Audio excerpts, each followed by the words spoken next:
Extra, extra, read all about it. Welcome to Empires Recap, and today we're going to be going over the chaos and drama of our somewhat respective rulers. This week, our own Silent Council has spoken, and no huge drop of lore has been made. But new builds are always on the menu, for one very special adventure, so stay tuned till the end of the episode. You know how every anime has that random beach episode that doesn't make any sense? After adding new villages to the goblins, receiving bushes from Sausage, and inspecting Scott's wheat, it's time to add a giant wheat field to the goblins. Wouldn't be a Fwhip series without it. He feeds the prisoner, then goes to Stratos to put more gold, where he witnesses a certain curious, totally normal human fall. Giving her back her belongings, he goes back to finish Goldville on a massive wheat field, and redesign the road between Gobland and Animalia. Receiving the Book of Lore, Fwhip goes to the extent of making a secret chamber to worship it, placing all the sheriff toys he brought earlier in a rather weird fashion. Going to Shelby for mud, he learns about the party for defeating the Wither, and decides to join for some fun. With her, Katherine, Sausage and him, they defeat 4 withers together, so a wither star each. Like some sort of magic to lighten the mood, Katherine dies just after defeating the last one. Defeating the Wither may seem easy, but it's not all Katherine has going on this week. Deciding her castle needs to be spruced up a bit, Katherine decorates it with some trees, although a few of them end up dead. A surprise visit from Sausage leads to 3 shulkers and a new banner. To get the banner, she has to follow Sausage back to Sanctuary, so while she's out there, she stops by Pix to get some purple frog lights. While she was building, she learned the true origin of the gold Pirate Joe gave her. Thus, now knowing she holds the Stratosphere, she returns it. Hello. Hello. Hello, Katherine. How are you doing? Welcome to Stratos. I'm good. Have you grown? You look taller. Oh, you know just what to say. Yes, I have grown. I'm 11 foot canon law, if you know Well, you what look law at is. least 12 foot today. Oh, thank you so much. Just because I'm wearing high heels. Speaking of Pirate Joe, his name turned up on her bounty board. Perhaps this was a trick to get her to think of him. Oh, I'm going to ignore this like the rest of my problems. After putting some lanterns and banners up, she built a horse stable. She sets off to find horses to fill her stables and brings back 5 before finding her new royal steed. However, once Katherine has found her chosen horse, it gets struck by lightning. This turns it into a half-unicorn, half-skeleton monstrosity. Oh dear. Finally realizing she needs help, she visits her dear friend Shelby, who unfortunately can't do much after she learns potions don't take effect. Hopefully Princess Katherine can solve her life-stealing curse soon. Who knows what its next victim is going to be. Too many people disrespect the sheriff, and this is made evident when someone names his ally Buzz. Some people are getting confused, so a book of law seems to be needed for this server. Opposite of the jail, a small church is to be built to hold the true book of law, but for that, he needs some wood. Sausage takes a flight over to make up for the lack of stock from his last visit with a goat horn and a voucher for Sanctuary's new tavern, and gossip about the new toy store, which the sheriff is very offended by. The church is soon built, with its book of law written. The sheriff will soon see who will disrespect these laws. He copies over the books and drops them at the central campfire for the other emperors to collect. A little toy barn is getting a visit. A not-so-little altercation with the guard over his new stock takes place, and the sheriff will not take this disrespectful behavior. He has to make a plan. He thinks he should get a little revenge for his made-up lore. He finds a book with one of Joel's secrets. He was the shortest of his kind. He finds Katherine in Tumbletown next to a half-destroyed wagon, and it definitely looks bad for her. Turns out though, she was just returning it. He didn't want to have to break his alliance with her. Finally, he spends some time collecting gunpowder for Sausage for the trade earlier, and leaves it in Sanctuary to be found. The official logo for Chromia has been made, and that means Scott needs to work on his empire. The empire is less of an empire, more of a small town, which doesn't quite fit the new awesome logo. With his adventuring fedora on, Scott ventures into the world in search of materials for his new build. On his adventures, he finds the Deep Dark, and has a bit of a problem when he decides to mess with it. Putting the aesthetics into the Empire, he gets a frog light delivery from Pix, and gets to work on building a fountain as the centerpiece of his empire. He plans some street organization into his empire so all his buildings are better linked throughout Chromia, and some wonderful custom trees really complement the area. Chromia is looking a lot more colorful. Truly a place to die for. Somewhere else is looking cute is the Evermore, but this week the Great Witch Shelby needs to make a house and make amends. Last week she borrowed Pirate Joe's trident for her own banner, and is now returning it better than before. Luckily, he's not that mad. Miss Witch, you have earned my full respect. It's time to build a real house. There was absolutely not a sign that said soon. Nobody saw anything. During the build, there's a small visit from a smaller goblin to gift her some iron. The pains we go to for aesthetic. The hat roof really adds to the area, and as a housewarming gift, she finds a loud shrieker under the floorboards. She gets a visitor in Katherine, who needs some magic expertise, and takes a trip to the Bee Princess so she can get some candles. Shelby shows off her home and a few updates to the Evermore, including a new portal to the roof of the Nether. She takes a stop over at Katherine's to get some string, and her blaze farm to get some blaze rods. It looks a bit overgrown for a fortress in the Nether, but it must have just been the magical mangrove sapling she dropped. Doesn't help the vibe when she shows off her summoning circle though. As a final touch to her new home, she casts a spell on the candles to get them to float. On the topic of floating, Stratos now has part of the Stratosphere bag, when Katherine comes to Joel to drop off all of the special gold blocks she was given. In return, she asks for some information, but Joel has no answers for her.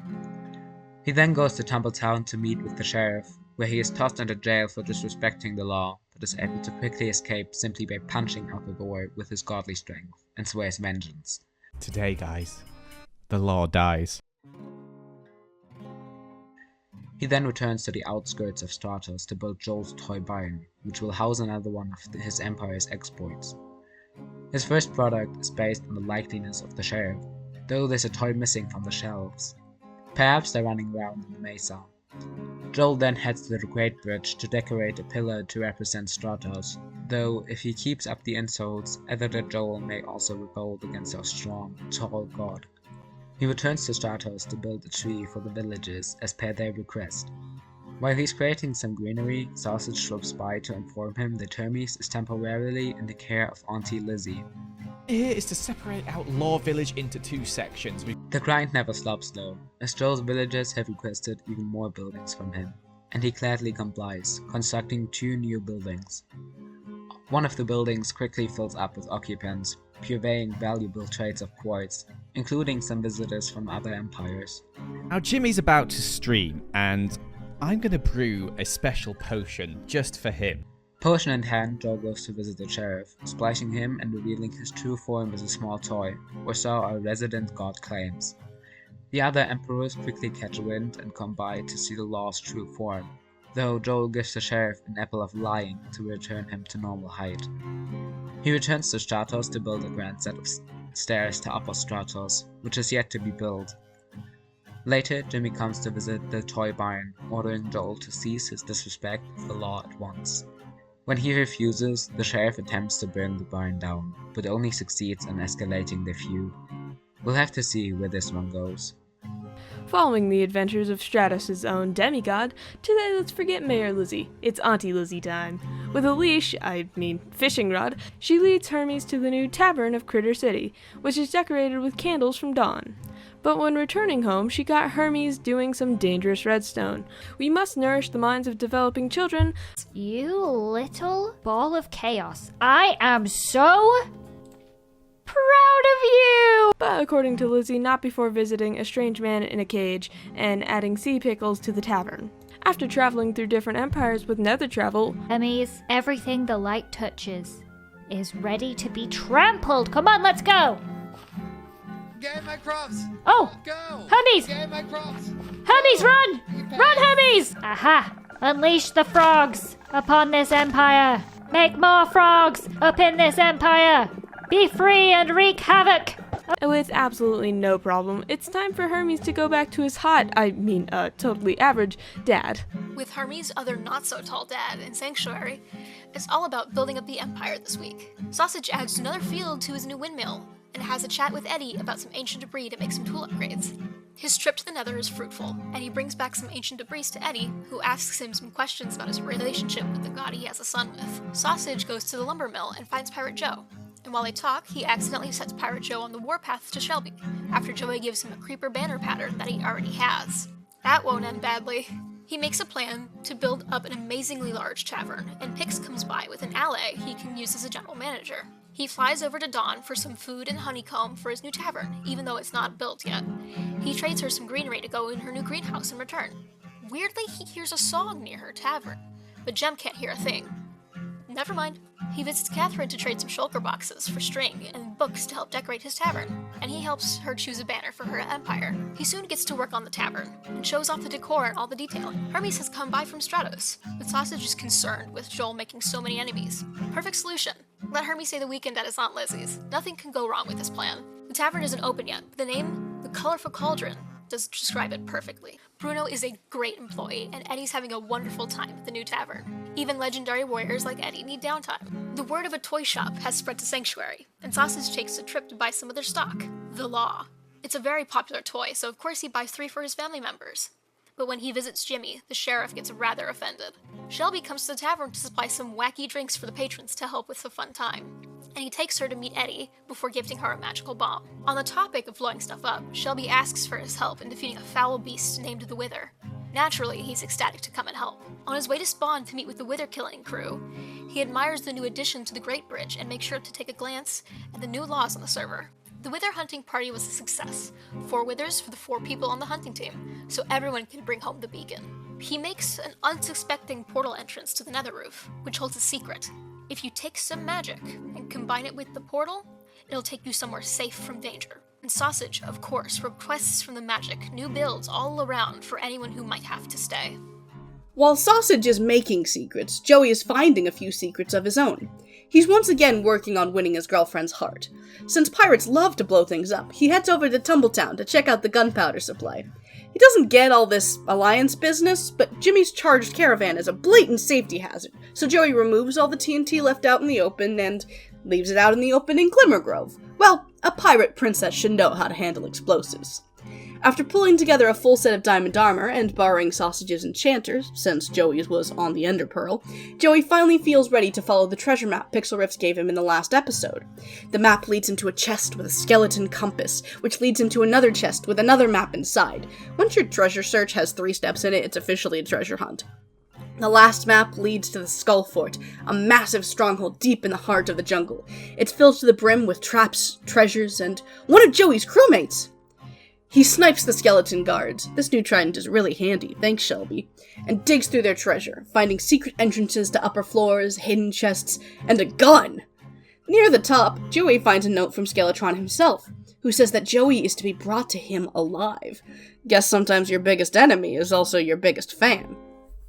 Joey frees Pirate Parrot Pete from the cage, bringing his old ship's librarian home along with all the loot.